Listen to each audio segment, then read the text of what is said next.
Assalamualaikum, saya Alvina Nur and welcome to my video resume kedua.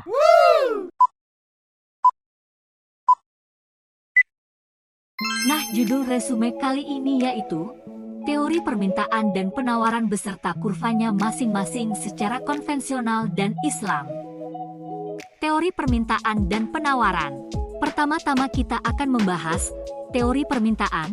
Teori permintaan adalah sejumlah barang atau jasa yang diinginkan dibeli atau dimiliki pada berbagai tingkat harga pada waktu tertentu.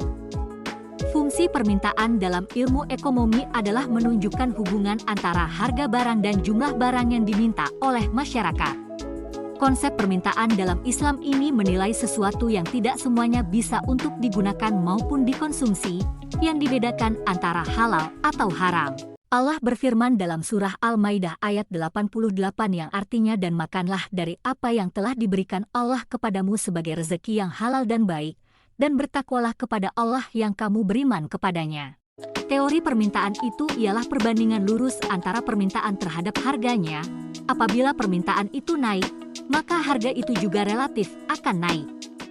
Begitupun sebaliknya, apabila permintaan itu turun, maka harga itu relatif juga akan turun. Hukum permintaan. Hukum permintaan adalah makin rendah harga suatu komoditas maka akan semakin banyak jumlah komoditas yang diminta. Sebaliknya, makin tinggi harga suatu komoditas maka akan semakin sedikit jumlah komoditas yang diminta, dengan asumsi faktor lain konstan atau ceteris paribus. Permintaan seseorang terhadap suatu barang atau jasa dipengaruhi oleh beberapa faktor, diantaranya yaitu harga barang itu sendiri, harga barang lain, merupakan barang substitusi atau barang komplementer, pendapatan rata-rata masyarakat, selera masyarakat, jumlah penduduk, ramalan keadaan di masa mendatang. Berikut adalah kurva dari permintaan. Nah, selanjutnya teori penawaran. Penawaran adalah barang atau jasa yang ditawarkan pada jumlah dan tingkat harga tertentu dan dalam kondisi tertentu. Hubungan antara jumlah penawaran barang dan jasa dinyatakan dalam hukum penawaran yaitu perbanding lurus antara harga terhadap jumlah yang ditawarkan. Artinya apabila harga naik maka penawaran akan meningkat.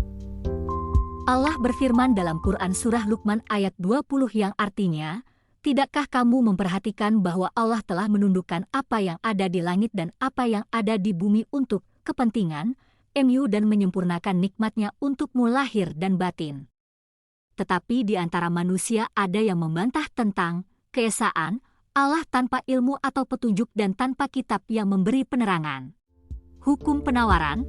Hukum penawaran menyatakan bahwa semakin tinggi harga suatu barang maka semakin banyak jumlah barang yang ditawarkan. Sebaliknya, semakin rendah suatu barang maka semakin sedikit jumlah barang yang ditawarkan. Adapun faktor yang menentukan harga barang yang ditawarkan, harga barang lain, faktor produksi, bahan produksi, kebijakan pemerintah, jumlah penjual yang ada.